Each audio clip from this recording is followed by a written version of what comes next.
നെടുമ്പാശ്ശേരിയിൽ നിന്നുള്ള 2 air India express വിമാനങ്ങൾ കൂടി റദ്ദാക്കി. ദമാമിലേക്കും ബഹ്റിനിലേക്കുമുള്ള വിമാനങ്ങളാണ് റദ്ദാക്കിയത്. മുൻകൂട്ടി അറിയിച്ചതിനാൽ വിമാനത്താവളത്തിലേക്ക് യാത്രക്കാർ ആരും എത്തിയിരുന്നില്ലെന്ന് എയർ ഇന്ത്യ എക്സ്പ്രസ് അധികൃതർ വ്യക്തമാക്കി.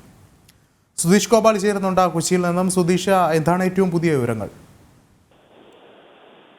വിഷ്ണു, എയർ ഇന്ത്യ എക്സ്പ്രസിന്റെ വിമാന സർവീസുകൾ ഇപ്പോഴും പ്രതിസന്ധികളിലൂടെയാണ് കടന്നു പോകുന്നതെന്ന് വ്യക്തമാക്കുന്നതാണ് ഈ കാര്യങ്ങൾ. ഇന്ന് 2 വിമാനങ്ങളാണ് റദ്ദ് ചെയ്തത്. ഒന്ന് 8:35 പുറപ്പെടേണ്ട ദമാമിലേക്കുള്ള എയർ ഇന്ത്യ എക്സ്പ്രസും മറ്റൊന്ന് 9:30 പുറപ്പെടേണ്ട ബഹ്റിനിലേക്കുള്ള എയർ ഇന്ത്യ എക്സ്പ്രസ് വിമാനവുമാണ് റദ്ദ് ചെയ്തിരിക്കുന്നത്.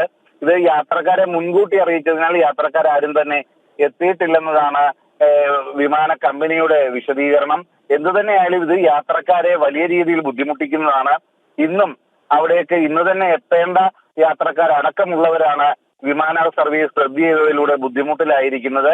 ഇവർക്ക് എപ്പോൾ ഇനിയും പോകാൻ കഴിയും എന്നത് സംബന്ധിച്ച് കൃത്യമായ വിവരങ്ങൾ അവരെ ധരിപ്പിച്ചിട്ടില്ല എന്ന ആശയവും നിലനിൽക്കുന്നു.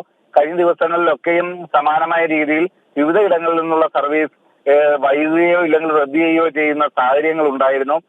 എല്ലാം തന്നെ എയർ ഇന്ത്യ എക്സ്പ്രസ് വിമാനത്തിലുള്ള യാത്രക്കാരുടെ വിശ്വാസത്തെ തന്നെ ചോദ്യം ചെയ്യുന്നതാണ്.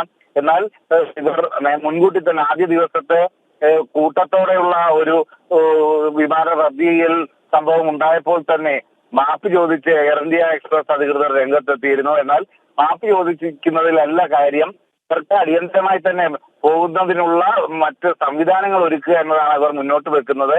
ഈ വിമാനക്കൂലി തിരികെ നൽകിയാൽ പോലും പെട്ടെന്ന് വീണ്ടും ടിക്കറ്റ് എടുക്കുമ്പോൾ മുൻകൂട്ടി ബുക്ക് ചെയ്യുമ്പോൾ കിട്ടുന്ന ഒരു യാത്രാ ചിലവിലെ ഇളവ് ലഭിക്കില്ല. അതും വലിയ രീതിയിൽ ബാധ്യത യാത്രക്കാർക്ക് ഉണ്ടാക്കുന്നതാണ്. അത് തന്നെയാണ് ഇപ്പോഴത്തെ ഈ 2 വിമാനങ്ങൾ റദ്ദ് ചെയ്യുമ്പോഴും യാത്രക്കാർക്ക് ഉണ്ടാകുന്ന പ്രധാന ബുദ്ധിമുട്ടുകളിലൊന്ന്. മറ്റൊന്ന് സമയത്ത് ജോലി സ്ഥലത്തേക്ക് എത്താൻ കഴിയുന്നില്ല എന്ന ബുദ്ധിമുട്ടുമുണ്ട്. ചിലർ വിസയുടെ കാലാവധി പൂർത്തിയാവുന്നത് അടക്കമുള്ള പ്രശ്നങ്ങളിലൂടെ അവർ കൂടുതൽ പ്രതിസന്ധിയിലാവുന്ന സാഹചര്യവും നിലനിൽക്കുന്നു. വിഷ്ണു, വ്യക്തമാണ്. സുധീഷ് ഗോപാലാണ് വിശദമായ റിപ്പോർട്ടുകൾ പങ്കുവച്ചത്.